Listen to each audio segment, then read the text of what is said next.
बिस्मिल्लाहिर्रहमानिर्रहीम। प्यारे फेसबुक साथियों, जैसा कि आपके इल्म में है, पानामा लीक्स केस का फ़ैसला हो चुका और सुप्रीम कोर्ट ने इसका फ़ैसला महफूज कर लिया है। ये आने वाले दिनों में किसी भी वक्त सुनाया जा सकता है। आज इल्म जफ़र से एक सवाल हल करते हैं और इससे रहनुमाई लेते हैं, देखते हैं हमें क्या जवाब मिलता है और इसके बारे में एक प्रेडिक्शन जो है वो सामने लाते हैं। आइए, सवाल मैंने लिखा है, या अलीम, क्या पानामा केस का फ़ैसला वज़ीर आज़म के ख़िलाफ़ आएगा? ये सवाल है, इसका हमने जवाब निकालना है कि आया ये फ़ैसला वज़ीर आज़म पाकिस्तान के ख़िलाफ़ आएगा या कोई और सूरत हाल बनेगी। इल्म जफ़र से, जैसा कि आपको मालूम है, आने वाले वक्त को और गुज़रे हुए वाक़यात के बारे में जानकारी मिल जाती है। तो इस सवाल को ट्राई करते हैं। बिल्कुल आसान सा मुस्तहसला है, तो आप इससे पहले भी सवाल हल कर चुके हैं। इस तरीक़ाकार से बहुत से सवाल हल किए हैं और सबसे आसान तरीका है ये सवालों के जवाब हल करने का। तो मैंने सवाल लिखा है, आप देखें, अल्फाज को हमने हरूफ की शक्ल में अलग अलग खानों में लिखना है। जैसे लफ्ज़ पहला है क्या, तो 3 खानों में उसके हर्फ अलग अलग करके लिख दिए। फिर लफ्ज़ है पानामा, तो आपने इसको भी अलग अलग हरूफ की शक्ल में लिखना है। पानामा के बाद है केस का फ़ैसला वज़ीर आज़म के ख़िलाफ़ आएगा। तो इस तरह ये जितने भी अल्फाज थे, इनको हमने अलग अलग हरूफ की शक्ल में अलग अलग खानों के अंदर लिख देना है।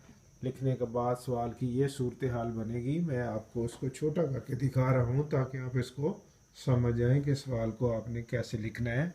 मैथ वाली कापी पर आप इसको लिख सकते हैं। जिस वक्त सवाल मुकम्मल हो जाए तो फिर आपने गिनती करके चौथा हर्फ इसका उसको सर्कल लगाते जाना है। जैसे आप देखें, 1 2 3 4, यहाँ सर्कल लगा दिया। 1 2 3 4, यहाँ सर्कल लगा दिया।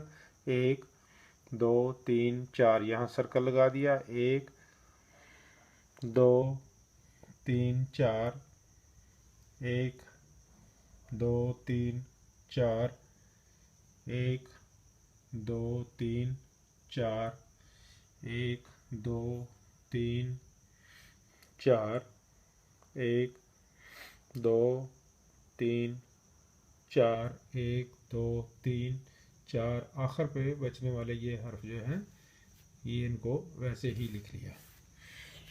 आखिर में 1 2 या 3 जो भी हर्फ बच जाए उनको वैसे लिख लेते हैं। अब जिन हरूफ पर हमने दायरे लगाए हैं, इनको हम अलहदा करके लिखते हैं।